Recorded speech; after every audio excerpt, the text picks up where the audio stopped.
সরকারি চাকুরিতে কোটা সংস্কার আন্দোলন ও পরবর্তী বিক্ষোভ সংঘর্ষে নিহত সবার সুনির্দিষ্ট পরিসংখ্যান এখনও জানা যায়নি।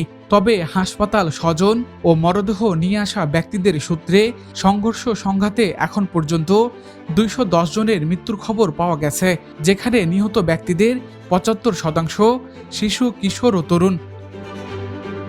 বিশ্লেষণে দেখা গেছে এর মধ্যে বয়স, পেশা ও আঘাতের ধরন এবং কোন এলাকায় আহত অথবা নিহত হয়েছিলেন তার বিস্তারিত তথ্য পাওয়া গেছে 150 জনের। এর মধ্যে 113 জন শিশু, কিশোর ও তরুণ। নিহতদের বেশিরভাগের শরীরে প্রাণঘাতী গুলির ক্ষতচিহ্ন ছিল, প্যালেট বা রাবার বুলেটের ক্ষতচিহ্ন এবং অন্যান্য আঘাত খুবই কম। ঢাকাসহ দেশের বিভিন্ন জেলায় সংঘর্ষ শুরু হয় 15 জুলাই। ওই দিন কারো মৃত্যুর খবর পাওয়া যায়নি। 16, 18, 19, 20 ও 21 জুলাই মৃত্যুর ঘটনা ঘটে, তবে 17 জুলাই কোনো মৃত্যুর খবর পাওয়া যায়নি। এরপর হাসপাতালে চিকিৎসাধীন অবস্থায় অনেকের মৃত্যু হয়েছে। যে 150 জনের মৃত্যু বিশ্লেষণ করা হয়েছে তাদের মধ্যে অন্তত 45 জন শিক্ষার্থী, যা নিহতের 30%। নিহতদের মধ্যে পাবলিক বিশ্ববিদ্যালয়, বেসরকারি বিশ্ববিদ্যালয় ও স্কুল কলেজের শিক্ষার্থীরা রয়েছেন।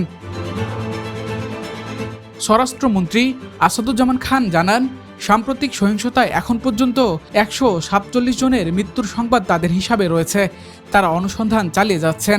এরপর যদি মৃত্যুর প্রকৃত তথ্য পাওয়া যায় তাহলে সংখ্যাটি বাড়তে পারে। তিনি বলেন, নিহতদের মধ্যে যারা ছাত্র, তাদের মধ্যে ছাত্রলীগের ছেলেও রয়েছেন।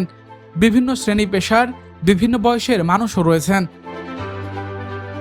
সংঘর্ষ চলাকালে বেশিরভাগ ক্ষেত্রে আহত ও নিহত ব্যক্তিদের হাসপাতালে এনেছিলেন বিক্ষোভকারী ও সাধারণ মানুষেরা। কিছু ক্ষেত্রে পুলিশও তাদের হাসপাতালে নিয়ে আসে। তারা অনেক ক্ষেত্রেই আহত ও নিহতের পরিচয়, বয়স ও পেশা সম্পর্কে জানতেন না। বিশ্লেষণে দেখা যায় নিহতদের মধ্যে 19 জন শিশু ও কিশোর। এর মধ্যে 4 বছর বয়সী শিশুও রয়েছে। 18 থেকে 29 বছরের মধ্যে 94 জন, 30 থেকে 39 বছর বয়সী 21 জন, 40 বা এর বেশি বয়স 16 জনের। এই বিশ্লেষণে 18 বছরের কম বয়সীদের শিশু এবং 29 বছর পর্যন্ত বয়সীদের তরুণ হিসেবে ধরা হয়েছে। বাংলাদেশ পরিসংখ্যান ব্যুরো 15 থেকে 29 বছর বয়সীদের যুব হিসেবে উল্লেখ করে। মৃত্যু বেশি হয়েছে ঢাকায়। 150 জনের মধ্যে 88 জনই ঢাকায় নিহত হয়েছেন। এরপর রয়েছে নরসিংদী, নারায়ণগঞ্জ, সাভার, গাজীপুর সহ অন্যান্য জেলা। ইসমু আহমেদ, বাণিজ্য প্রতিদিন।